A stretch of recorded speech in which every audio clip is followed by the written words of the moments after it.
Bayangkan, kamu adalah pembunuh paling mematikan di dunia. Seluruh hidupmu hanya diperlakukan seperti anjing yang diikat, dipaksa membunuh tanpa pilihan. Lalu, kamu mati. Namun, ketika membuka mata lagi, kamu terlahir kembali sebagai cucu dari raja penghancur paling ditakuti di benua. Tapi, ada satu masalah besar. Tubuh barumu terkutuk dan hampir tidak bisa menggunakan kekuatan. Akankah dia bangkit menjadi pendekar pedang terkuat, atau kembali hidup sebagai alat milik orang lain?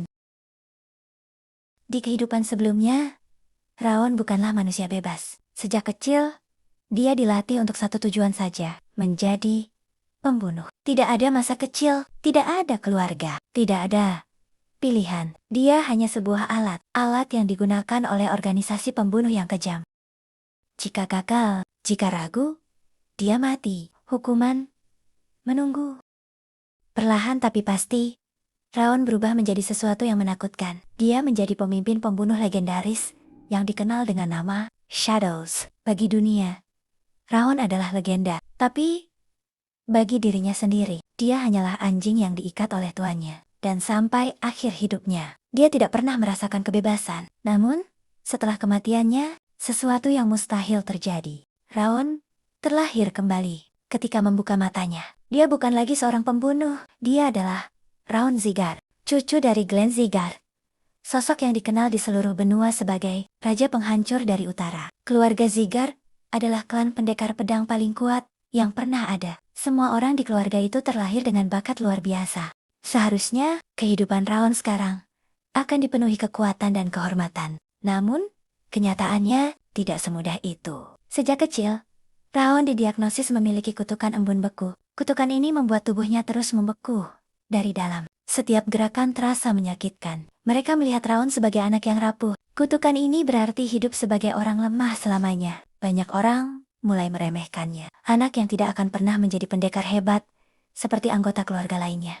Bagi kebanyakan orang, tapi mereka tidak tahu satu hal penting. Di dalam tubuh kecil itu, ada jiwa seorang pembunuh legendaris. Raon masih memiliki sesuatu yang tersisa dari kehidupan lamanya. Sebuah kekuatan misterius yang dikenal sebagai cincin api. Dengan kekuatan itu, Raon mulai melakukan sesuatu yang mustahil. Dia mulai berlatih sejak masih bayi. Setiap hari, dia melawan rasa sakit dari kutukan. Setiap hari dia mengasah tubuh dan pikirannya. Pengalaman dari kehidupan sebelumnya membuatnya memahami pertarungan jauh lebih cepat daripada orang lain. Apa yang membutuhkan waktu bertahan-tahan bagi orang lain bisa dipelajari Raon dalam waktu yang jauh lebih singkat. Namun tujuan Raon bukan hanya menjadi kuat. Ada satu hal yang selalu ada di pikirannya. Balas dendam. Orang-orang yang menjadikannya alat pembunuh. Suatu hari nanti, akan dia temukan. Dan, ketika hari itu datang, tidak akan ada yang bisa menghentikannya. Tidak peduli siapa musuhnya. Tidak peduli seberapa kuat mereka. Bahkan jika yang berdiri di depannya adalah dewa. Seiring berjalannya waktu, bakat Raon mulai terlihat oleh orang-orang